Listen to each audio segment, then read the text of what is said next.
Hello, and welcome to Tales for Life. In each episode of this podcast, we'll explore a folk or fairy tale from a different culture or region and discover the life lessons, values, and morals they offer that we can use today. Join me on the journey through the magical and meaningful world of folk and fairy tales.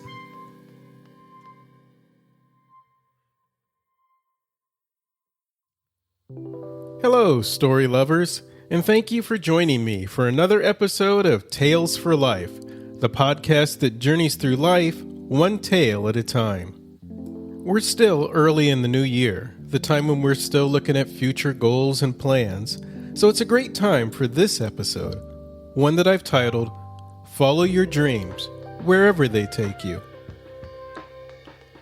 We all have dreams, big ones, small ones, the kind we say out loud, and the kind we keep tucked away.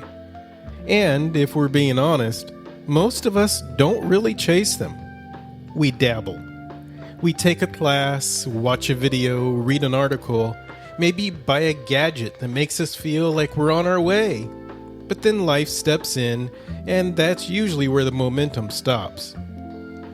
A lot of that comes down to fear. Not the dramatic kind, but the sneaky, reasonable-sounding kind. The kind that whispers, be practical. You've got responsibilities. You're too busy. You're too old, too young, too this, too that. And sure, some of those thoughts have a grain of truth, but they're not the whole truth. Even so, we let those fear-based reasons talk us out of even trying. And here's the real heartbreak. When we set our dreams aside, something inside us dims. We feel it, that little tug that tells us we're meant for more.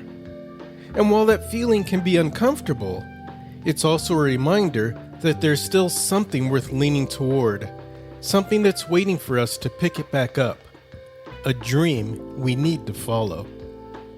Stories about dreams are everywhere, but the one I want to share today, a tale from the Netherlands, captures this idea beautifully. It's called Dreams Should Not Be Ignored, and it's a reminder that sometimes the things we push aside are the very things trying to lead us forward.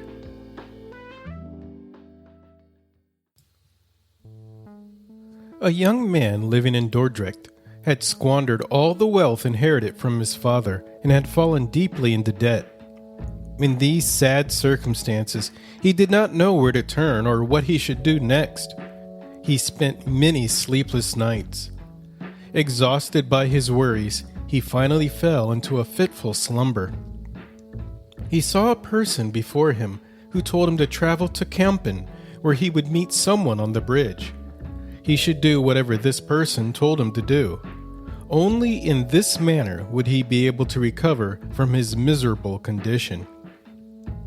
The poor fellow saw this as a voice from heaven and set off for Kampen.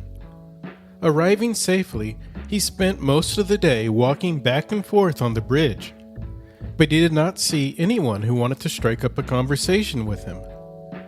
Finally, a beggar who was seated there spoke to him and asked him why he looked so sad and why he continuously was walking back and forth on the bridge. At first, he did not want to tell the beggar why he had come there, and he answered only with trivial comments.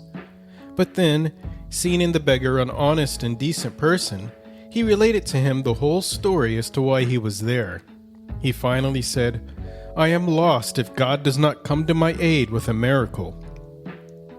The beggar answered, How could you be so stupid as to put your trust in a dream? Nothing is crazier. If I were so foolhardy, I would go to Dordrecht to dig up a great treasure there. I saw in a dream where it is buried under a certain tree. He then added details that revealed to the young man from Dordrecht that the treasure tree was in his father's garden. He laughed with the beggar and made fun of himself for having believed in such a dream. But his ridicule was not at all sincere. Soon afterward, he took leave of the beggar and hurried back to Dordrecht. He went to the garden, found the location described by the beggar and dug beneath the tree, where he found a great treasure of silver and gold.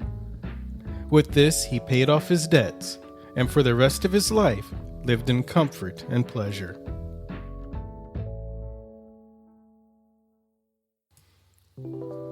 It's a familiar theme in stories from all over the world, which is probably why this one feels so true.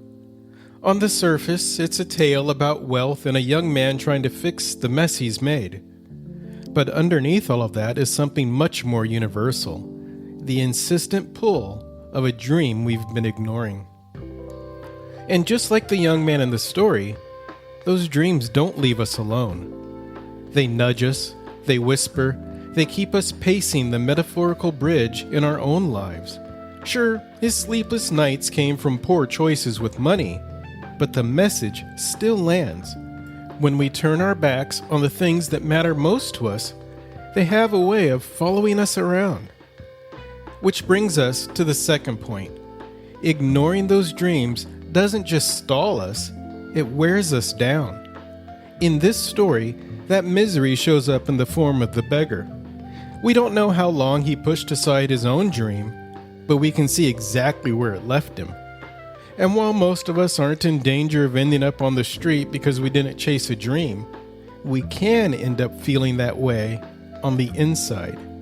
Depleted, disconnected, a little hollow, lost.